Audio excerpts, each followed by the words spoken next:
Hi, today we're taking a look at the TTfone TT160.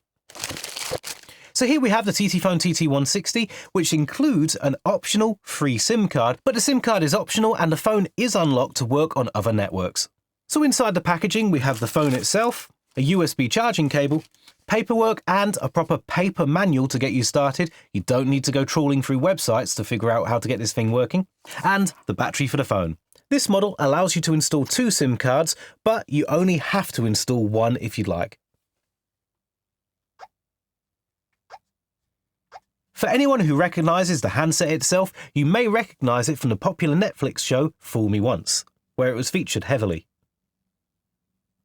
The phone can be ordered with an optional USB mains charger, or if you already have one, you can save yourself a little money and order it with just a cable. So the TTfone TT160, a brilliant phone for those who just want to detox from a smartphone, or for children or first-time mobile phone users. The TTfone TT160. So find out more and order yours at ttfone.com. The link is in the description.